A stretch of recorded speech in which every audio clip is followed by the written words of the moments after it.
Now we gonna mess with Apollo a little bit, y'all.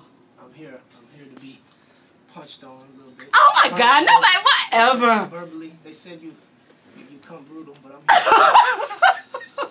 You did not hear that about me because I am just as sweet as they come. Okay, so now listen, I can't even. You saw how I did that? I said, get up. You ready for it? He looking like, I hope I don't have to cuss out tonight. Listen, y'all, no, for real. Seriously, we have all been watching the show.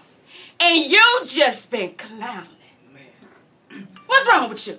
I mean, you know, I think from the first episodes, you know, about 3 years back, you know, I just came out of prison doing 6 years. So, you know, I wasn't really sure how receptive, you know, society was going to take that. So I was more so, you know, nonchalant.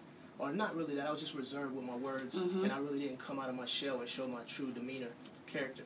So, you know, as time progresses, you start to feel more comfortable, and you're like, okay, you know, I'm tired of kind of perpetrating someone that I'm not. Let me just have a real interaction with my fans, with society, so they can see something more real and paint a more vivid picture.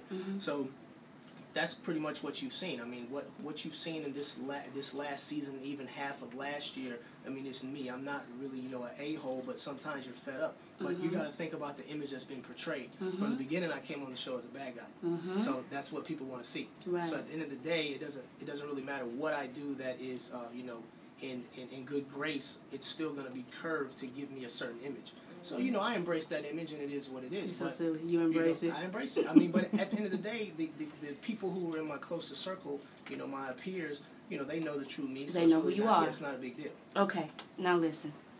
So, I told them, look, Apollo coming tonight, and I saw how he swing and stuff. So, y'all, just watch my back. Yeah, I got you. A1. You know what? But Apollo. she's get ratchet too, oh, don't go there. Don't tell him. He don't even know what. Well, I'm waiting on the questions, because, you know.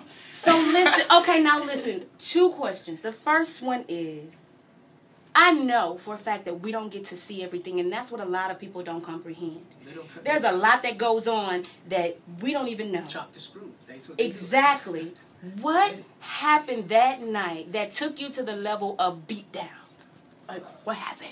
Well, actually, I could say, going back, that was my first time in 4 years that I've actually enjoyed being in the company of every cast member. Because I was on some real cool stuff. I was laying back in the beanbag, listening, laughing, joking, you know, having a cocktail, eating. It was cool.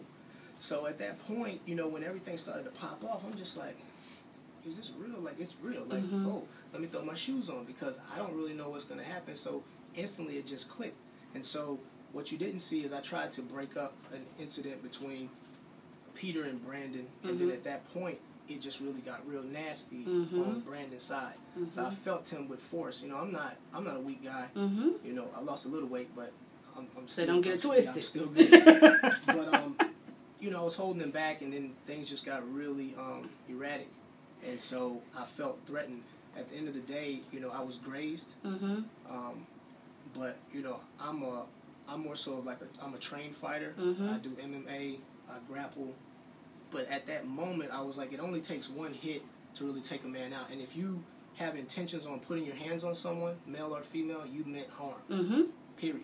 I don't care if it was what it is. And at that point, I just feel where I come from, it's either me or you, and I got to go home tomorrow.